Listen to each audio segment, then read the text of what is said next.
That's right. Yeah, the name made me think of candy. Del Rolo. Del Rolo. Yeah, I'm just like... Now I want caramel.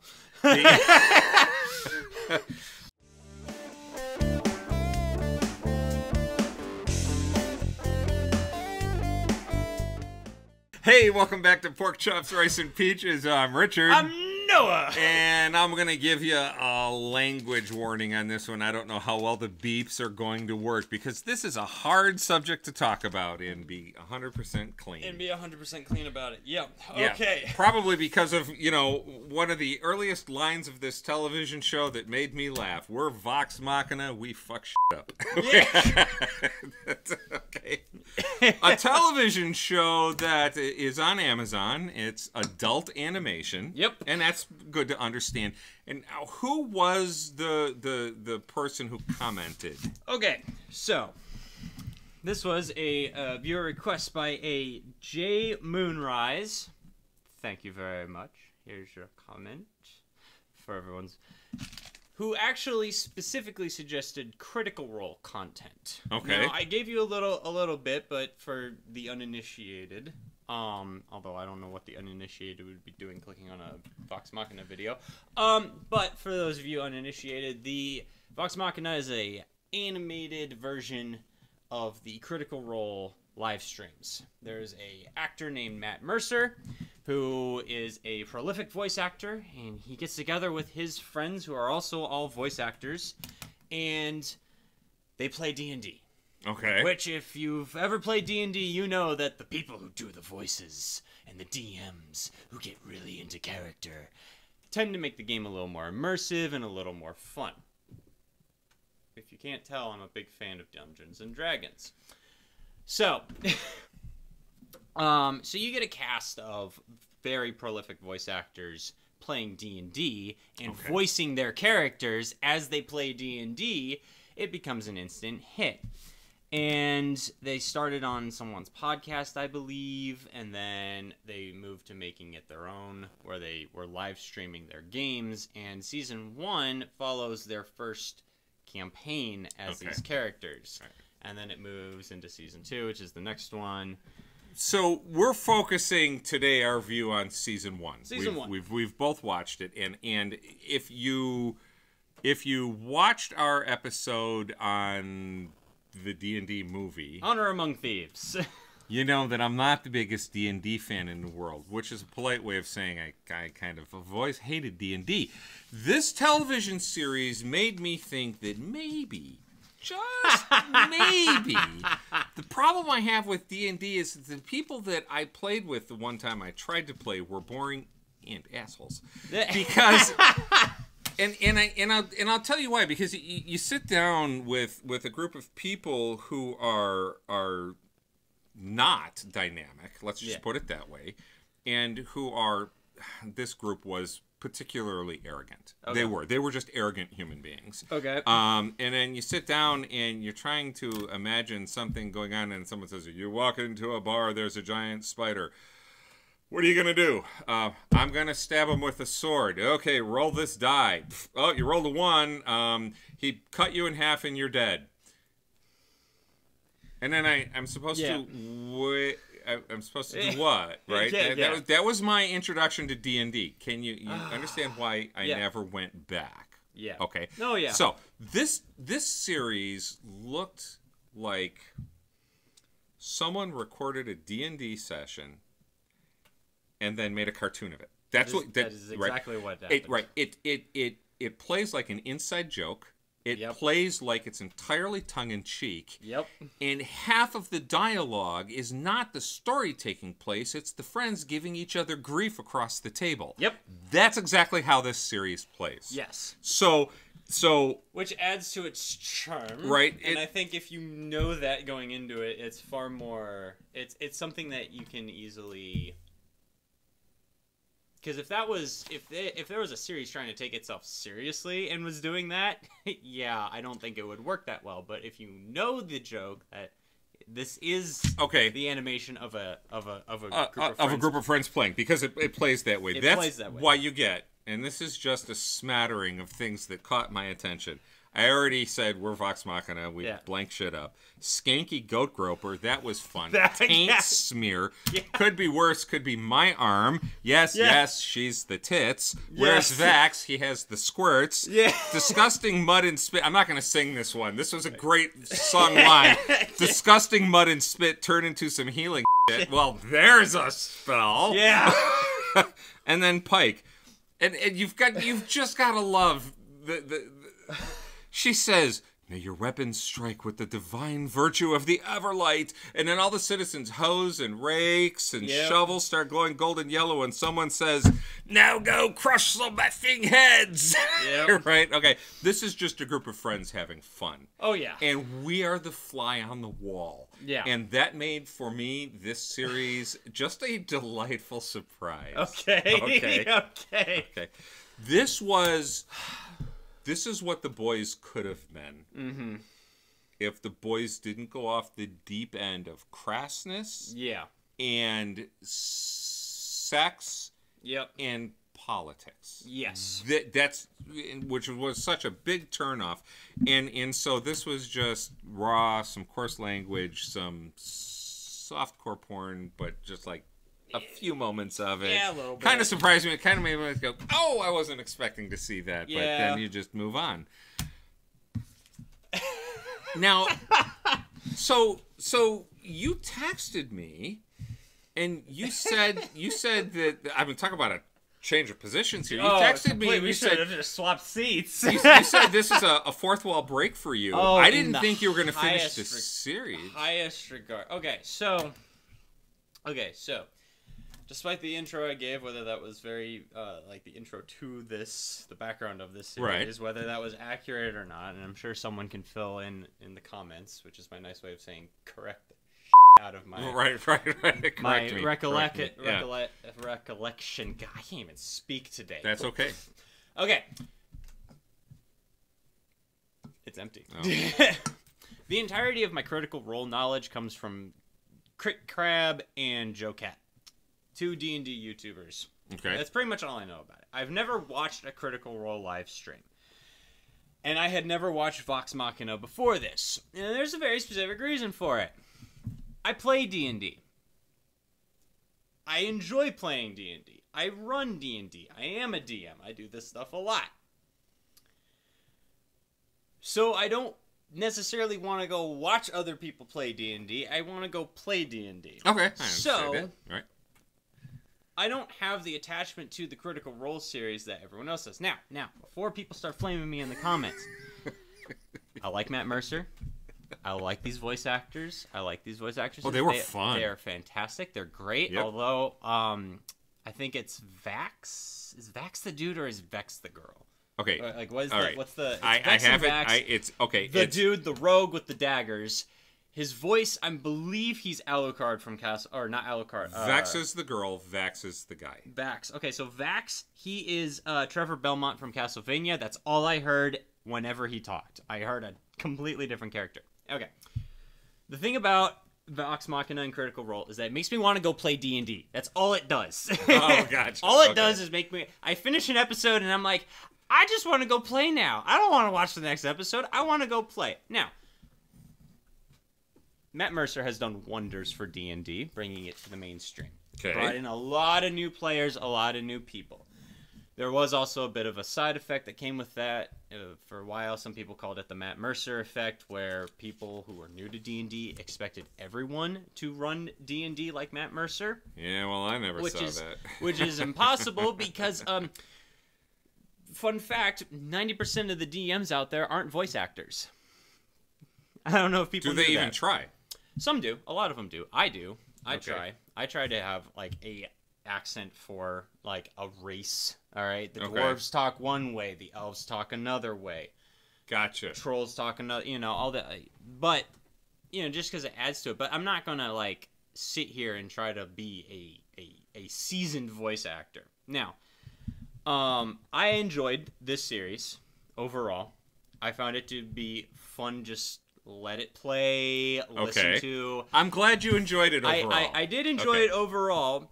However, immersion was ruined every other line because I just heard players. Making jokes. Because here's the thing. I've ran a lot of situations like that. Like, you get into a I'm watching the series and I'm listening to the players react to situations, and I'm like, I've ran this. I've seen this. I've done this. So, for example, they're worried about Percy. They've learned about the shadow demon inside of him, which was a really cool way of running possession and and PvP combat. This is where my mind's going. I'm just seeing it. I'm like, this was a really well done PvP scenario to end off the campaign. This was really good. My DM mind is just running. PvP, people versus player. Okay, yeah. Yeah. He says the line, they're like, we should get this looked at. We need to get you to a temple. We need to, like, exorcise this thing from you. And he's like, with rebels at the gate and the Briarwoods here, we must press forward. And I'm just like, that's the most metagame answer he could have given. That is the player saying, yes, you're 100% right. This is what we should do. But it's not what we're going to do. But for my character arc, we're going to go do this instead. To push the story forward, we're going to go do this instead. And because I know this is our only chance at actually getting these assholes, this is what we're going to do instead. That was a player making a decision and then coming up with a line. It's called metagaming. Okay. It's when you make a decision based off knowledge you as a player have that your character doesn't. So, just out of curiosity, when you're playing D&D, do you have as much cross-table ripping on each other as what appeared to be? Oh, yeah. Yeah, okay. I had no background. I had a deployment game going. Okay. And I had a character named Fenrir and a character named Bubbles. Okay.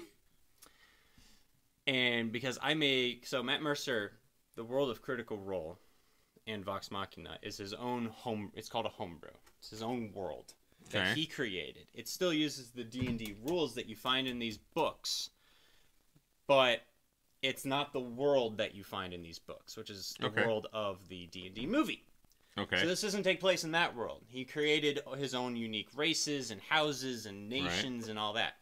I do the same thing. I have my own world and all that. Well, these two characters continue to exist. One of them becomes a god, one of them becomes death, essentially. So now they make comments about each other thousands of years later based off of riffs that the players are good friends, but the characters hated each other and would constantly dig into each other. So they keep making comments to this day in game. Okay. Because so yes, it does take place. Yes, it does take place. I sit down and I watch this, and I honestly, I know I say this a lot. Please forgive me. I know I say this a lot. A lot of this was predictable. Oh, even without knowing D&D, it was predictable. And there's so this band of down and out, loser mercenaries needs to redeem themselves. Got it. That's set right in the beginning. The opening with the mercenaries being killed by the dragon was hysterical. Yeah. Just heads being lopped off, people being splashed. That was great. But the Lady Allura refers to Vox Machina as saying, so it's coin over character, not surprising. And you're like, oh, okay. They have to redeem themselves. Yeah. They're all going to find their individual characters, and they're going to rise to the occasion. Okay, got it. Yeah. No surprises, because that's pretty much what happens through the entire thing. The fun is in how they get there. Yes. Right? Okay, in the unexpected turns. So they're in this kingdom of Teldore. Did Teldore just ring any bells for you? No, because I'm too getting drawn out by the. All right. Oh, there's more I can. Okay. There's more I can talk about in a minute. I hear Teldore, and it sounds so much like a Dr. Seuss word that all I can hear is Teledore, Teledore, welcome, welcome, Christmas Day. And honestly, if a gigantic Grinch had come in for them to battle, I would not have been surprised at all. That's what came to mind when I heard that. That's funny. Thank you. I'll be here all week. Try the veal. So the rest of it, they fought Godzilla in episode 2. Yeah, they fought a dragon. The dragon actually turned blue up the spines like Godzilla. And Blue dragon. Yep. Right. Yep. They get that. But I expected, I expected that whole battle to be the season. I was kind of shocked when that whole thing ended in 2 episodes, and then they went on this whole new quest. And I have to say, I appreciated that surprise. Yeah. I really did. I appreciated that surprise because it was unexpected, and it made me realize they're going to keep me guessing through a good portion of this. See, the issue I had with that... Okay. I'm sitting here going, what level are these characters? Because they're fighting a blue dragon. Explain yourself. I don't know, because I never watched the live. I don't know what they're... Gotcha. I'm like sitting here wondering... Did Matt fudge the numbers? Did he give this dragon lower health? Or are they just like all level 5? Or, you know, things theoretically you could. Someone like me would not think of. Exactly. Right. Okay. Now, I'm also sitting here, and this is what I will say about the effect of this being a D&D game. The one thing that you can't appreciate until you've played a good D&D game. Okay. Is that... and what I assume is what you get when you watch the live streams. Unfortunately, when you watch the live streams, you're watching people roll numbers, right, and talk in character, which is fun. But the thing that you miss is the player's bond with their character. So what I mean is, you create a character, you are playing said character, you are immediately invested into this character. So, and this is the example I'll bring up. Percy. His sister being evil, saw that coming a mile away. I've used that trope. That is the simplest trope in the book. Anyone sees the sister being evil from a mile away. But as a player, I'll admit, if I was playing in that situation, if I was playing a character like Percy, which I've done, you know, lost sibling turns out evil, you know, it's more, you are more invested into the character, you care more because it's your character, you are choosing what they do.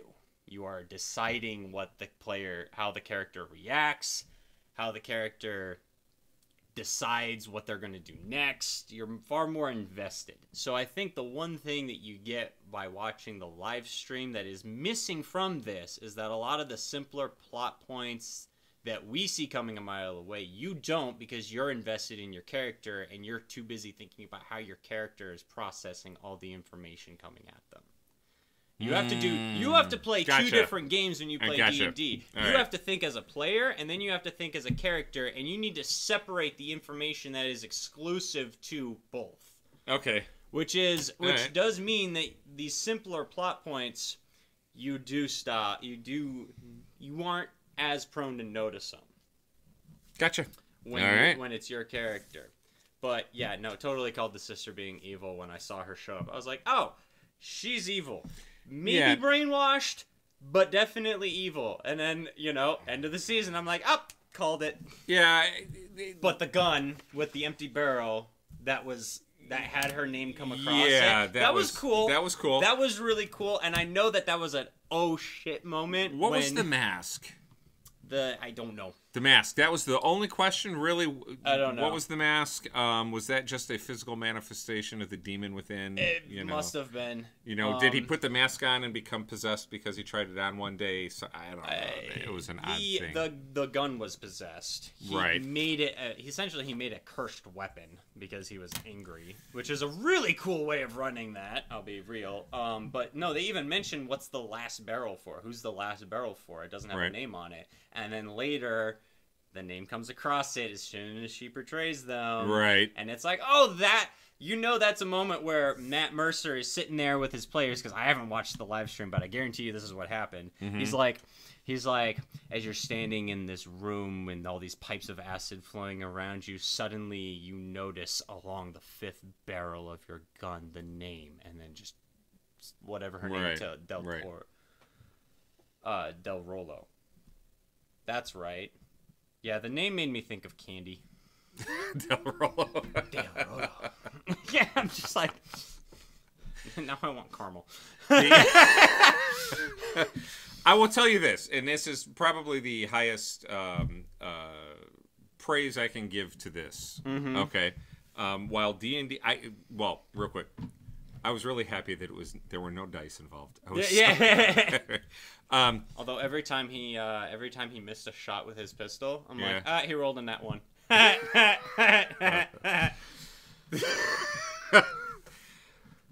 got a plan. It immediately fails. I will watch Rolled in that season one. 2. Yeah. And I hear season 3 is coming out. I will watch season 2. I'm gonna watch season 2 as well. But I won't binge it. I jammed those 12 episodes in this week between recording sessions so that we could talk about it. Yep. It was not the most pleasant way to digest this. I'm not a big fan of binging things to begin with. Yeah. 1 or 2 episodes a night at most, and then let it go for a little bit.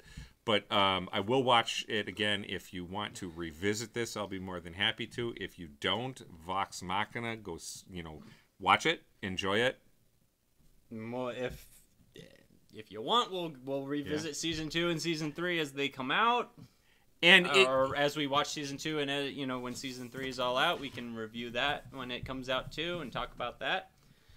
If this show did one thing, I can at least appreciate now why more people enjoy D&D. Okay. Because if this was if the dialogue in this show was half story and half friends ripping on each other over the table, I realized watching this, I understand why people get together and play. Still don't know that I would ever join one, but I appreciate it. Grog was my favorite. Grog cutting a giant in half and riding the axe down through the body was one of the coolest and that's the stuff that you moments, say. Right? A player finishes an enemy and I'm like, all right, how do you kill them? And they're like, oh yeah. And they're just like, I'll do this, and I'll triple backflip and stab him in the eyeball. Oh yeah, although Grog should have gone blind when he dove into the vat of acid. Just saying, his eyeballs should have melted out. It should have been the first thing to go. Grog coming out of the acid going, is it still there? Okay, most that was funny. line. That was funny. That was the other thing that I had in here. In fact, I didn't get that. Why does Pike refer to Grog in the plural? Several times. Buddies? Yeah. I don't know. You caught that too? Doesn't she say buddies to everyone? Doesn't she call everyone buddies? I don't know. Missed it. I don't know. Missed it. I just thought it was kind of odd. Character Is tick. Mr. Winky still there? Yeah, is Mr. Winky still there? That was funny. But we're good. What man wouldn't ask that question? I know, exactly. Exactly. I'm like, that is the most relatable line. Exactly. Every guy went, oh, I get that, yeah. Well, yeah, I'm just sitting here going, yep, cleric needed to reconvene with God, druid needed to reconvene with nature, tragic backstory involving noble family, rogue and ranger being siblings, less of a stereotype, but still common. I enjoyed it a lot, though, because I'm just sitting here going, yep.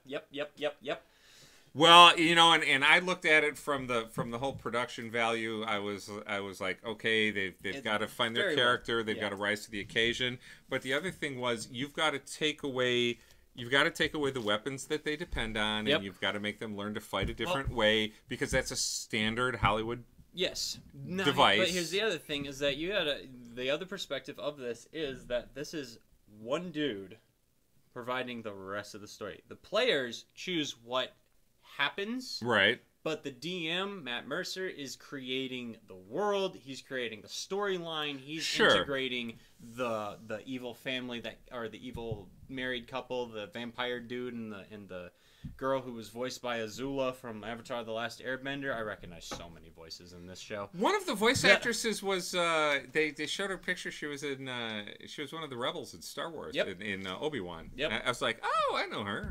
They But yeah, like that there's a DM and he's balancing all of that. Right. Which is just what, I'm just like, it's talent. It's talent, isn't it? Oh yeah. And his world, critical role and Taldore is now like they make their own merchandise for it that is compatible with D&D. Really? Jonah even gave me a couple of these for Christmas, and these are golems from are we gonna see them in a future episode? I don't know. Oh, okay. He's missing a head. That's they're constructs. They're not living things. Oh, gotcha. All right. If you wanna, I thought this was a stem where you Nope. like put a bobblehead on top of it Nope. or something. If you want a fun comparison though, this is an average sized giant going like this. This is an average sized human for scale. Oh, okay. So that would suck. So that's it. Vox Machina. Vox Machina. If you want to see season 2, like, comment, subscribe for more. Thanks for tuning in. Hope you enjoyed the show. Leave your comments below. And we'll see you next time.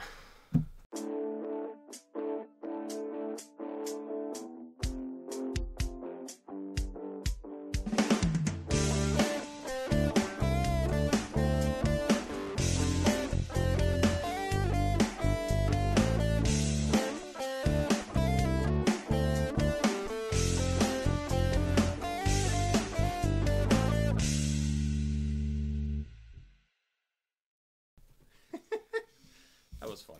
I honestly, I expected you to be trashing this thing based on your first comment to me. It was fun enough that I couldn't rip on it because Gotcha. It's not a, oh, now the photos showed up. It's well done. It's one of those things where you recognize someone when they have the talent. Type your pin in. All right. You recognize when someone has the talent to write like this. You know how much work I went into putting these together? Yeah. Okay, so look, tell me. Oh, come on. What? Oh, I can't make it any bigger. Oh, there we go. Yeah. Okay, tell me. Yeah, that doesn't. That doesn't look like Bowser right there. Yep. Okay. Yep. Okay. Yeah. It's Bowser. And then the other picture was the where's the other one? I don't know. That one came up. I thought that was all. No, there's another one, and it's a. Is it this one? Yeah, I mean, here's the shark with the air tank in his mouth. Yep. Here's Godzilla with the mine in his mouth. This is not as good a picture, but Yeah. it was like a shot for shot. It had to have been a hat tip to. Oh yeah, it had to have been. Yeah. I don't think they were trying to even hide that.